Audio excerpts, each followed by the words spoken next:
যাচ্ছে যে আওয়ামী লীগ নিয়ে কাতারের দোহায় আওয়ামী লীগকে নিয়ে বৈঠক। অনেকে অনেকভাবে এটাকে ব্যাখ্যা করছেন, কিন্তু আমি বলবো আসলে আওয়ামী লীগকে নিয়ে বৈঠক। কারণ আওয়ামী লীগ যে প্রাসঙ্গিক এবং আওয়ামী লীগকে নিয়েই যে নির্বাচন করতে হবে সেটাই প্রমাণ করা আসলে কাতারের এই বৈঠকটাতে। তো কাতারের দোহায় কেন, অনেকে হয়তো প্রশ্ন করতে হয় কাতারের দোহায় কেন। সারা বিশ্বে এখন আমেরিকান ইন্টারেস্টে যেখানে যুদ্ধ লাগবে, যেখানে যুদ্ধ বন্ধ হবে, যেখানে সন্ত্রাস করতে হবে, যেখানে সন্ত্রাস বন্ধ করতে হবে, সমস্ত বৈঠক কিন্তু কাতারেই হয়, কাতারের দোহায়। আপনারা সকলেই জানেন এই যে কয়দিন আগে ইসরায়েল প্যালেস্তাইনের যে যুদ্ধ, তথাকথিত যুদ্ধ যে বন্ধ করা হইল, সেটাও কাতারের দোহায়। ইরানে মারবে, সেটাও কাতারের দোহায় বৈঠক। মানে পুরো মিডিল ইস্ট, আরব জাহান বা মুসলিম বিশ্বে কোনো কিছু করতে হইলে কাতারের দোহা। আপনার যে আফগানিস্তানে এখন যে সরকার আছে, তাদের হাতে ক্ষমতা ছেড়ে আমেরিকা পালাবে, সেটাও কিন্তু সেই কাতারের দোহায়। আর কাতারের দোহাতে কে আছে আসলে? কাতারের দোহাতে হচ্ছে যে কাতারের ইন্টেলিজেন্স সার্ভিসের একজন আছে, যে ব্যক্তির আপনার সিআইএর মেডেল প্রাপ্ত কাতারের এক ব্যক্তি আছে, যে কিনা সমস্ত কিছুতেই মিডিয়াবাজি করে। এই ভদ্রলোক, তার নাম হচ্ছে খোলাইফি। খোলাইফি খোলাইফি যেখানে থাকবে সেখানে আমেরিকান ইন্টারেস্ট, ইসরায়েলি ইন্টারেস্ট সব রক্ষা হয়, এটাই জানেন। তা কাতারের বৈঠকে কি কি হলো বা কিভাবে হলো সেটা আপনাদেরকে এখন বিস্তারিত আমি জানাচ্ছি। অজিত দোভালের সাথে ইন্ডিয়াতে আমাদের মিস্টার খলিলুর রহমান যে কথা বলেছিলেন, অজিত দোভাল তখন 12টা স্পটের কথা বলেছিলেন, বাংলাদেশের সন্ত্রাসী জঙ্গিদের স্পট, এগুলো বলার পরে ওনাকে বলেছিলেন যে এইটার একটা অ্যাকশন নিতে হবে আগামী ডিসেম্বরের 5 তারিখের ভেতরে। এবং বলেছিলেন যে আপনি যে আপনার সরকারকে বলেন যে মৌলবাদীর উত্থান, মৌলবাদীদের যে ক্যাম্পগুলো এখন বাংলাদেশের ভেতর আছে, এগুলো সবগুলোর উচ্ছেদ করতে হবে। কারণ ইন্ডিয়ার কাছে তার সেফটি, তার নিরাপত্তা সর্বপ্রথম। আপনি বাংলাদেশের ভিতরে কি করেন না করেন, কি খাইলেন না খাইলেন, কি পড়লেন না করলেন, হাগলেন কিনা, সেটা কোনো সমস্যা নেই। কথা হচ্ছে তার ইন্টারেস্ট, যে তার নিরাপত্তা, যে ইন্ডিয়ার নিরাপত্তা, যে আপনার দেশ থেকে এখানে মৌলবাদীরা ঢুকে আমাদেরকে অশান্তি করবে আর আমরা চায়া চায়া লেবুন চুস চাপবো, তা তো না। সেই বৈঠকের পরে তাদেরকে যে টাইম শিডিউল দেওয়া হয়েছিল, সেখানের মধ্যে 12টার মধ্যে একটা, আপনারা জানেন সবাই, এই যে দোহা বৈঠকের আগেই কুমিল্লাতে ইন্ডিয়ান বর্ডারের পাশে একটা জঙ্গি ঘাঁটিতে সেনাবাহিনী রেড দিয়েছিল। সেখান থেকে 16 জনকে গ্রেপ্তার করা হয়েছিল, যেটা আপনার মিডিয়াতে আসেনি। ওগুলো গ্রেপ্তার করেছে, ওগুলো সব জঙ্গি, ওগুলো ম্যাক্সিমাম পাকিস্তানি জঙ্গি ছিল। এরপরে 6 দিন পরে খলিলুর রহমান চলে গেলেন। গতকালকে পর্যন্ত মানে 28 তারিখ পর্যন্ত আপনার এটার একটা টাইম ছিল, খলিলুর রহমান কাতারে থাকবেন। আজকে থেকে সম্ভবত উনি বাংলাদেশে চলে আসবেন, নাকি আরও বাড়াচ্ছেন সেটা পরের বিষয়, সেটা আমি পুরোপুরি জানি না। তবে এই হচ্ছে যে খলিলুর রহমান ওখানে যাওয়ার পরে সেখানে আবার বৈঠক। সেখানে বৈঠক এবার কে কে সেখানে ছিলেন দেখেন। ইন্ডিয়াতে যে বৈঠক ছিল সেখানে কিন্তু ইন্ডিয়া বাংলাদেশের বৈঠক, কিন্তু ওখানেও পাকিস্তান এম্বাসির লোকজন আসছে, ইন্ডিয়ায় ডেকে আনছে যে আসো তোমরা বসে তোমরা শুনো কি হচ্ছে, কি হবে এবং কি করতে হবে। এখন আবার কাতারের বৈঠকে, কারণ দেশে তো কিছু একটা করতে হবে, দেশ তো এভাবেও চলতে পারে না। সুতরাং কাতার বৈঠকে নিয়ে গেলেন। এবার কাতার বৈঠকে যে খলিলুর রহমান আছে, ইন্ডিয়ার গোয়েন্দা সংস্থার হাই প্রোফাইলের লোকজন আছে এই বৈঠকে, আছে পাকিস্তান এই আমেরিকান আমেরিকান গোয়েন্দাদের লোক আছে, কারণ কাতার পুরোটাই আমেরিকান লোকজনে ভর্তি, ওদের গোয়েন্দাদের লোক আছে। সাথে আছে কে জানেন? সাথে আছে কাতারের ওই খোলাইফি, উনি ইন্টেলিজেন্স চিফ, কাতারের ইন্টেলিজেন্স চিফ, এবং কাতারের ইন্টেলিজেন্স চিফ যেই খোলাইফি আবার হচ্ছে যে আপনার ওই যে কাতারের যে আমির আছে, আমিরি দেওয়ান বলে, মানে আগে যে রাজা বাদশাদের যেমন দেওয়ান ওদের বিচার কার্য, সে আমিরি দেওয়ানেরও প্রধান কিন্তু এই খোলাইফি, সেই ব্যক্তি আছে। সুতরাং এখন কে কার ইন্টারেস্ট দেখেন। খলিল শুনতে গেছে, খলিলকে যা বলা হবে তাই মানতে বাধ্য খলিল। ইন্ডিয়ান ইন্টারেস্টে আছে, ইন্ডিয়ার ইন্টারেস্ট দেখছে। আমেরিকা আছে আমেরিকার ইন্টারেস্টে। কাতার আছে কাতারের নিজস্ব ইন্টারেস্ট, প্লাস ইসরায়েলি কিছু ইন্টারেস্ট আছে। সুতরাং ইসরায়েল এবং কাতার এক হয়ে ওখানে এক।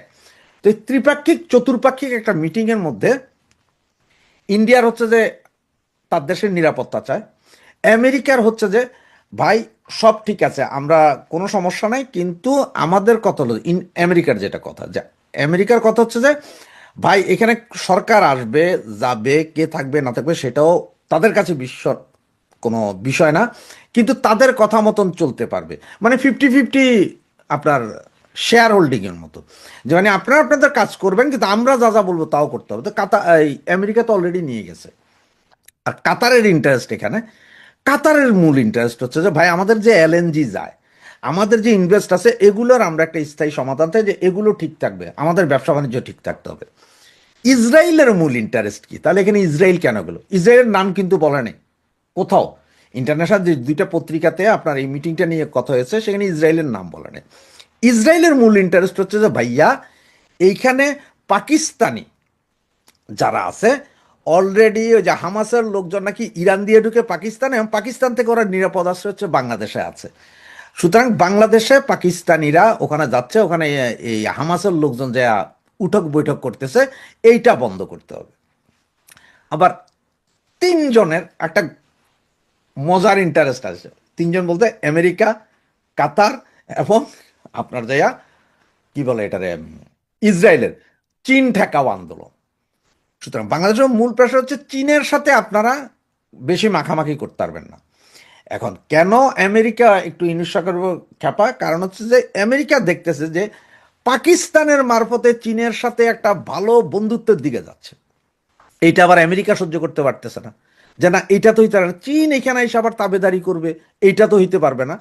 পাকিস্তানের তার দরকার ইরানরে ঠেকানোর জন্য, সুতরাং পাকিস্তানের সে কিছু বলবে না, যে পাকিস্তান তুমি চলো, ওকে ওকে তুমি সব জায়গায় চলো, কোনো সমস্যা নেই, তোমার পয়সা দিলেই তুমি কুত্তার মতন দৌড়াইবা, কিন্তু চীনরে ঢুকতে দেওয়া যাবে না। তাহলে আওয়ামী লীগ নিয়ে বৈঠক কেন? কথা হচ্ছে যে এই যে ফেব্রুয়ারিতে যদি নির্বাচনে আওয়ামী লীগ কীভাবে ফিরবে, এইখানে যেটা আপনার জয়, কালকে সজীব জয় আপনাদের বলছে যে আওয়ামী লীগের ভাঙার চেষ্টা করতেছে। এইখানে আমেরিকার দুইটা প্রস্তাব ছিল। একটা হচ্ছে যে হয়তো রিফাইন্ড আওয়ামী লীগ নিয়ে আসা, বা আওয়ামী লীগরে একটু অংশ কাজ করতে দেওয়া। ইন্ডিয়া আবার এটাতে মানতে রাজি নাই। ইন্ডিয়ার কথা হচ্ছে যে আওয়ামী লীগ যাবে, আওয়ামী লীগ প্রাসঙ্গিক, আওয়ামী লীগকে যদি বাদ দাও তোমরা, তাইলে এখানে তো ইয়ে হইতে পারবে না। ইলেকশন হইলেও কি হবে, আসবে তো সেই মৌলবাদী, যেই বিএনপি সেই জামাত, এরাই আসবে। সুতরাং এইখানে এই নির্বাচন ওইভাবে হইতে পারবে না। আওয়ামী লীগরে স্পেস দিতে হবে। আওয়ামী লীগ থাকলে বাকি দলগুলো, বাকি মৌলবাদীগুলোর মধ্যে ভয় আছে। এটা হচ্ছে যে ইন্ডিয়ার যুক্তি, এবং ইন্ডিয়ার যুক্তি দিয়ে দেখাই দিছে যে আওয়ামী লীগ থাকতে এরকম, এই যে জসিমুল্লাহ রহমানি, তারপরে আপনার এই পাকিস্তানের সন্ত্রাসী যেসব মৌলবাদ গোষ্ঠী আছে, এদের নেতারা কেউ আসতে পারে, এগুলো দেখাইয়া পুরো নিরাপত্তার বিষয়টা ওরা ঠিকভাবে উঠাই ধরছে। এখন আওয়ামী লীগ, এখন আওয়ামী লীগের নির্বাচন করতে দিতে হবে। তাহলে আওয়ামী লীগের যদি নির্বাচন করতে দিতে হয়, তাহলে কিভাবে নির্বাচন করতে দিতে হবে? যে আওয়ামী লীগের আনতে হবে, আওয়ামী লীগের প্রাসঙ্গিক। এখন আমেরিকার প্রস্তাব তিনটার মধ্যে ওই যে একটা বললাম যে রিফাইন্ড আওয়ামী লীগ বা ইয়ে আনা যায় কিনা। দ্বিতীয় প্রস্তাব হচ্ছে 50-50 শেয়ার হোল্ডিং, মানে একটা ভজকট সরকার, যে মানে ধরেন হয়তো বিএনপি ক্ষমতায় আসলে হয়তো জামাতও আছে, আওয়ামী লীগ একটা ভালো ইয়ে নিয়ে ধরেন 150টা হেদের থাকলে 140টা আওয়ামী লীগেরও আছে সিট, এইভাবে একটা শক্তিশালী বিরোধী, শক্তিশালী আওয়ামী লীগ ওইভাবে। অথবা ফ্রি ফেয়ার ইলেকশন, যে যে জিতে আসে। এবার আওয়ামী লীগ যদি 300 আসনও পাওয়া যায় 300 আসন, 100 আসন পাইলেও 100 আসন, তা মানে শেষটাই হয়তো হবে। এই নিয়ে চলছে তাদের মধ্যে বিশাল আলোচনা যে কিভাবে, এবং ইউনুস গভর্নমেন্টের একটা দাবি, সেইটা হচ্ছে যে যেই দিন ইলেকশন হবে, ইলেকশনের 48 ঘন্টার ভিতরে আমেরিকা এবং সেনাবাহিনী, ইন্ডিয়া তিনজন তাদেরকে প্রোটেকশন দিয়ে দেশ থেকে বেরিয়ে যাওয়ার সহযোগিতা করতে হবে। এই সহযোগিতার মধ্যে আবার এখন 4জন ব্যক্তি নতুন যোগ হয়েছে। সে হচ্ছে শিশির মনির, তাজুল ইসলাম, এখন যে অ্যাটর্নি জেনারেল আছেন উনি, এবং বিএনপি নেতা, বিএনপি বলতে সরি, জামাত নেতা তাহের, ওই যে যিনি 50 লাখ গাজবাতুল হিন্দ করছিলেন, এনারা সবাই সেফ এক্সিট, এই 4জনের সেফ এক্সিট চাচ্ছে। মূল আলোচনা হচ্ছে যে আওয়ামী লীগকে সারা নির্বাচন নাকি আওয়ামী লীগ সহ নির্বাচন।